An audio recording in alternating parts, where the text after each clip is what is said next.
The Cats do it for their captain in Joel Salwood's 350th. The Crows shock the Blues at the Adelaide Oval, and the Pies do it again. They make it 10 in a row after another thriller. Hello and welcome to the round so far, brought to you by AAMI. I'm Riley Beveridge. This is Kane Cornes. Kane, plenty to get to from round 20.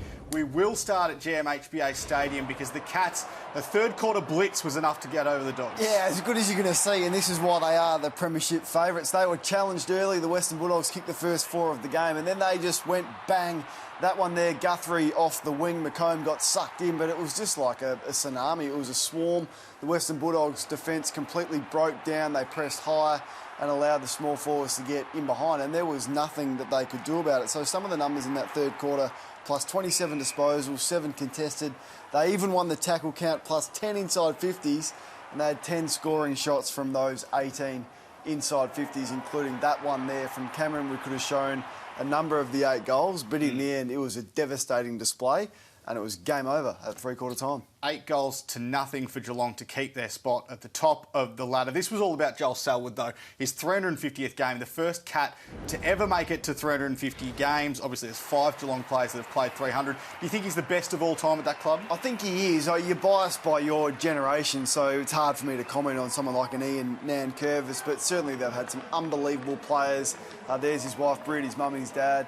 And the scenes at GMHBA, everyone hung around. Look at the seats and the respect that the fans showed. So well done to all of you. I think he ends up as a legend in the Hall of Fame. If you are the best player at a club like Geelong and you've covered every base, respected by your peers, the win-loss percentage, the big games, the premierships, the games record, and with the courage that he's done it, with still probably a chapter to go, I think he ends up being a legend in the Hall of Fame. For the Dogs, they were 26 points up in the first quarter. They ultimately lose by 28. I want to ask you again about Josh Bruce, someone we spoke about last week.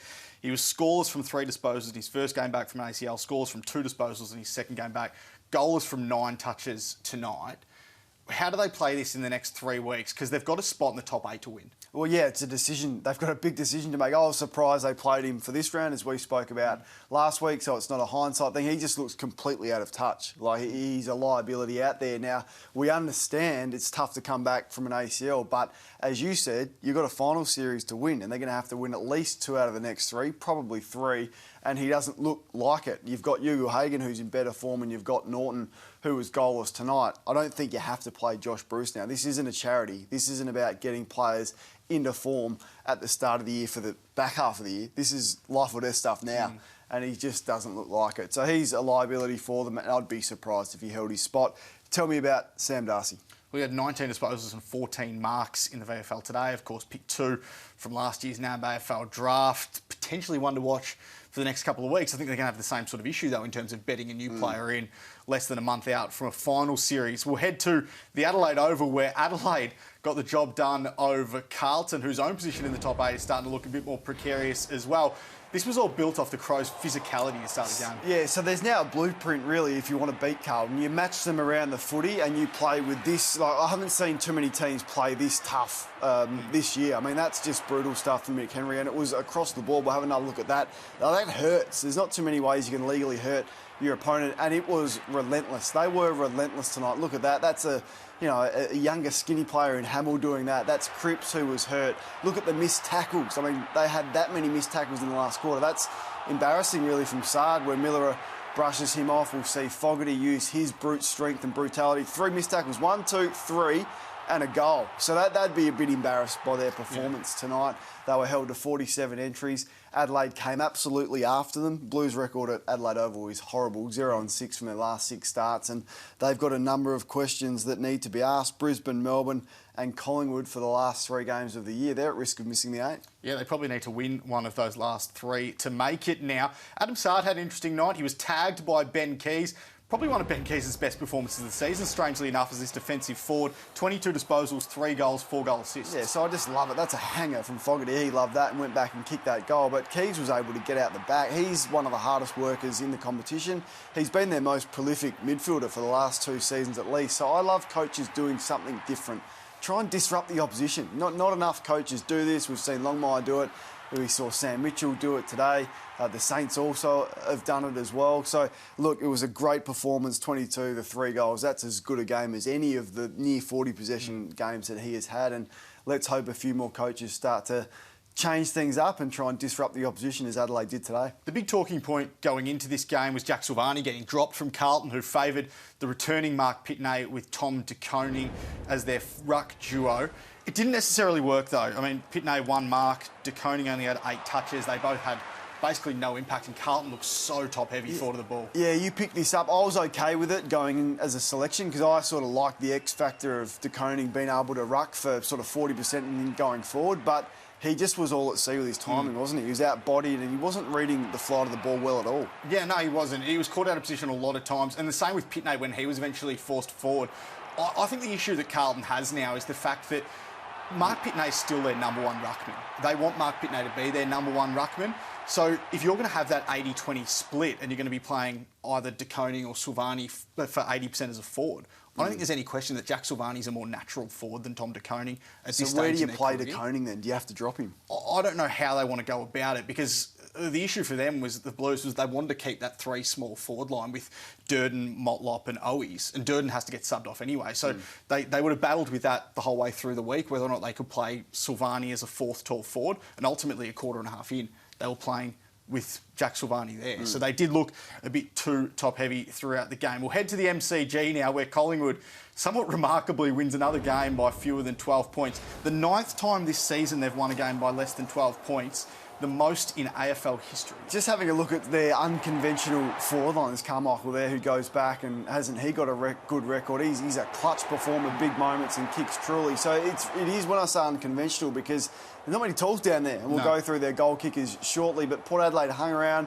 They came home hard late. You can see down by 17 there. They get it to within a kick. I felt like Collingwood were the better side all day, despite some of the numbers. So Port Adelaide, a lot more of the footy, plus 80 in disposals. There's young Jace Burgoyne kicking his first goal. I thought he was excellent today, his best game for Port Adelaide, and some of Port's youngsters were really good, led by Butters and Rosie today. They had a moment here to go inside 50.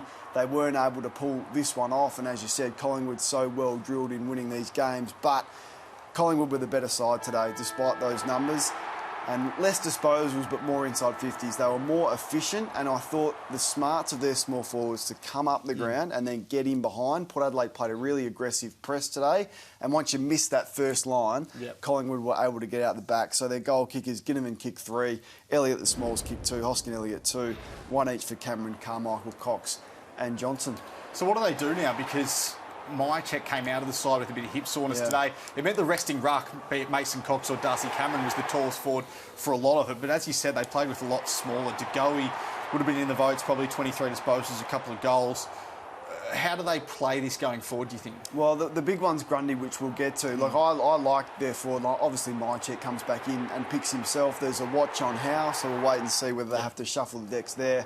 And then, as I said, what to do with Grundy. It was good to see Jordan De Goey back. He played with an intensity that you would expect from a player who should be hungry. He's been so disappointing this year, but if they can get him firing, then he's going to be a weapon for them. I thought his ability to win the footy in a phone box today, and his power and his intensity, was as good as I've seen from him this year. So let's get to Brodie Grundy. He did make his VFL return today. 11 disposals, a team-high 9 tackles, 21 hit-outs.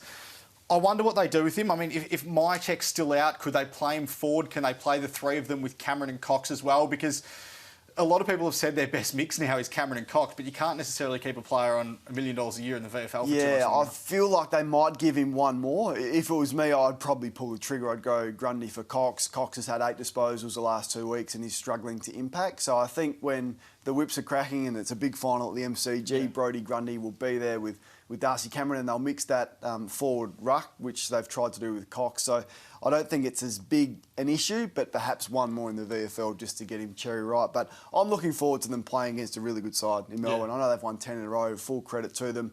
Their last 5 or 6 have been against bottom 6 sides, and they've just hung on. So I'm looking forward to the challenge and how they respond against a really good defensive outfit in Melbourne. Should be a classic next Friday night. Taylor Adams a watch for that one. He was subbed off with a groin injury. We will get to Melbourne. They got over the line against Fremantle at Optus Stadium on Friday night. It was their back line that rediscovered some form and some confidence This is a great bit of vision of them just moving around the ground. Yeah, so look at this. This is sort of boring football defensive stuff that you practice all pre-season. Players get sick of doing it. But breakdown drills, how do you hold the footy in your forward half? What do you do in the opposition switch? Well, you all move together. It's important that you guard the right areas of space. You don't get too close to each other. When it's fast play, you grab a man. When it's slow play, you can zone like this. But there was just some urgency. There's some direction that we hadn't seen from Melbourne. This is what won them the premiership last year. As powerful as they can be, bursting out the front of stoppage, that's what they're so good at. So set behind the ball. Lever, May, Petty haven't played a lot of footy together this year. Yep. They look so good with those three behind the ball. It was an awesome display to keep a really good side to 5 goals. As you know, 40 inside 50s was an exceptional performance and a warning shot for the rest of the competition, I reckon. It was a tough night for Fremantle's forwards. The ball was moved slowly, as we mentioned, but they really struggled. Poor record in wet games as well, Fremantle, and that was shown up again on Friday night. Yeah, so I don't know what their forward line looks like. So Taberner will be there, but he's awfully out of form. I don't think you can drop him now. I think you've got to persist with him. Logue is a band-aid solution. He can play that defensive forward role, but he's a defender. Lobb has been solid this year, but was awful on Friday night. And then you've got the Smalls, who have been good, but are struggling for impact. And they're going to get Luke Jackson, but I'm not sure how that helps either. I think that just creates another problem for them because Darcy's not a forward. We know absolutely Jackson's not a forward. He struggles for any impact forward. He's going to be your number one ruckman. So they're going to get him in. So what does their forward line look like round 1 next year? I'm not sure, and I'm not sure he helps them, but it's a big issue for them. It was interesting that James Aish went to Clayton Oliver again. He obviously did a great job on him in the second half of that game that they won at the MCG. Oliver kept to 21 disposals. Just the second time this season he's had less than 28 in a game. Such a good performance because I like the defensive midfielders that can actually get the footy themselves. Yeah. And Aish has been doing that. It's not a role that I thought he'd be capable of. I thought Oliver would eat him for size and Different strength and body shape, power. aren't they? Yeah, absolutely. But clearly got the discipline and the running capability, and I loved how he played in from behind. That's the way to do it. Play them from behind. Even if they get the footy, the disposal is going to be ineffective. So behind there, he gets it. That's okay, but you can tackle him and win the free kick there. The issue that opposition teams have, if you go after Oliver, Petrarca gets off. Brayshaw went on ball, 28 disposals, hadn't seen him on ball at all. Once again, it's a coach making a move at this time of the year that the opposition probably aren't expecting. I loved that from Simon Goodwin to great effect. And Viney is just the most tenacious player in the competition. He was awesome. There's been 2 games this year. The game against Brisbane, they won at the MCG when they're backs against the wall a little bit. And that one there, where Viney's been the one just to lead from the front. He was the best man on the ground. It was an awesome display from him. We'll stay at the Optus Stadium, to start with Amy Clangers. And it was a poor night for Freo in a number of ways. Have a look at this from Will Brodie. This is one of the worst set shots we've seen. I reckon you would have kicked it from there. You would have at least stretching scored. myself. You wouldn't have missed from 10 metres out. That was disastrous. We spoke about the poor night Rory Lobb had. He can't even kick the ball back anywhere near his poor old James Aish. He's got to chase Clayton Oliver and then go and get the footy because his teammate stuffed that. What about that graphic? 11 scores. His last 11 scores, Jamal Uberhagen, have all been goals. He was never a chance to kick it after that, was he? The old Moz. Absolutely shocking from Channel 7 there. All right, we'll head to the SCG now, and we'll start with our Saturday star, thanks to Taylor Made. It was Luke Parker. Geez, this man loves playing GWS. 5 Brett Kirk medals, 3 in a row now. 34 disposals, 6 clearances and 7 tackles. Yeah, did you say 5? That's amazing. He's had a big year, Luke Parker. I hope he doesn't fly under the radar for what he is doing. His aerial ability for a midfielder is as good as we've probably seen in the last 5 to 6 years. Great ball use. Damaging touches, he just doesn't rack them up for racking them up's sake in the midfield.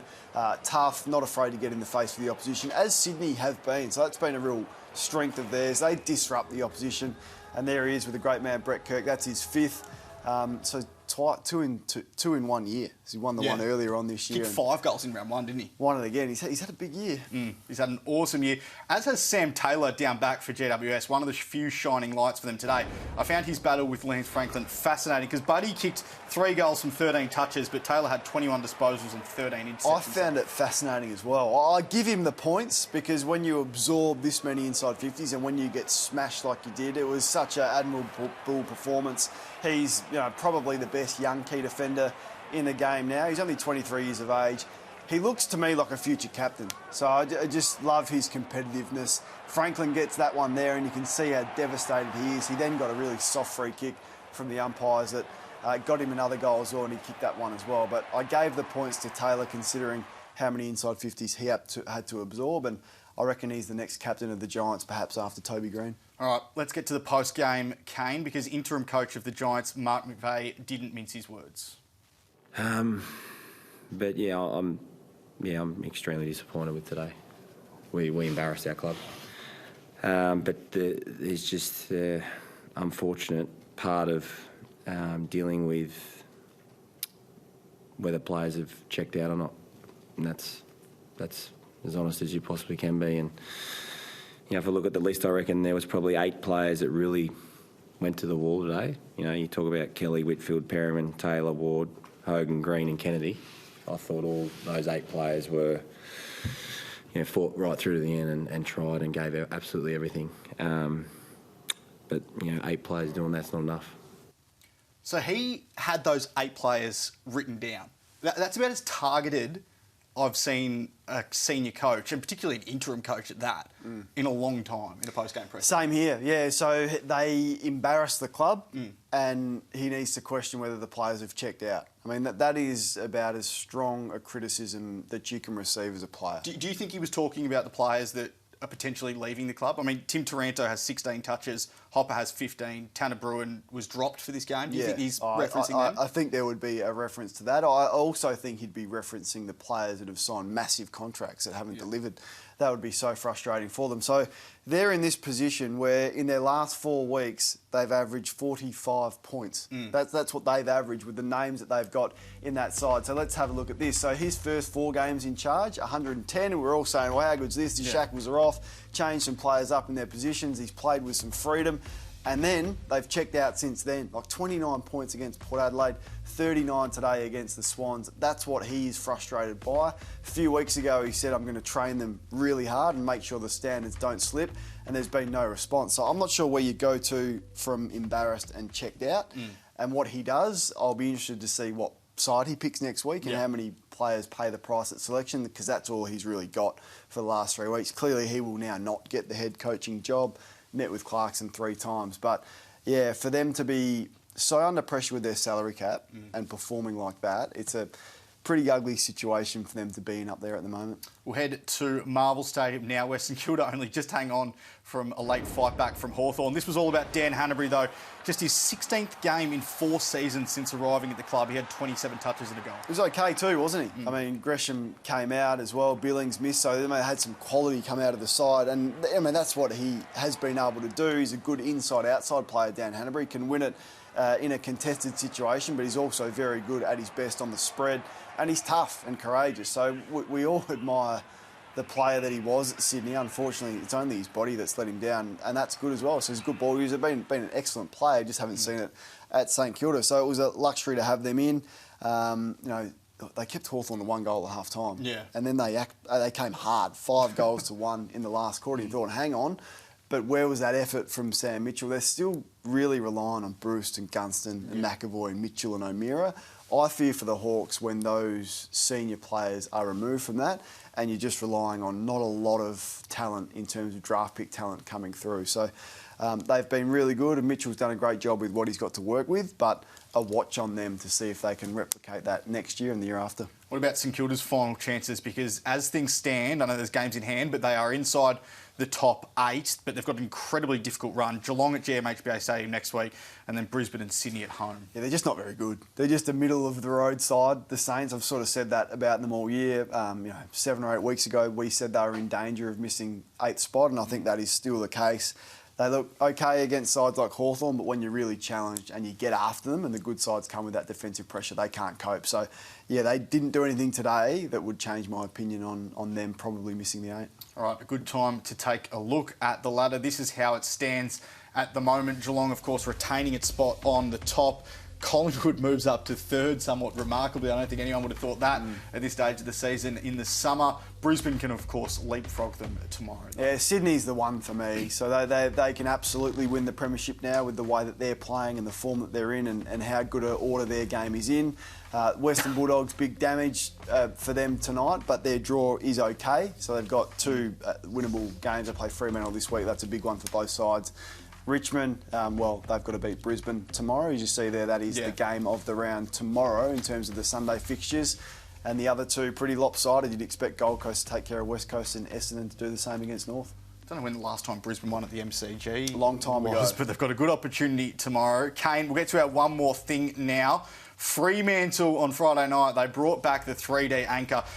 I reckon personally that they should have thought about the last 3 times they wore this jumper going in. So back in 2000, the last 3 times they wore it, an 87-point loss to Essendon, an 83-point loss to Melbourne, 107-point loss to Brisbane. I reckon there's a reason why they threw that away for 22 years. A bad omen. A bad omen. Don't wear it again. Okay. Yeah, good on you, mate. Outstanding from you as always. Love your work. We'll see you next week on The Round So Far.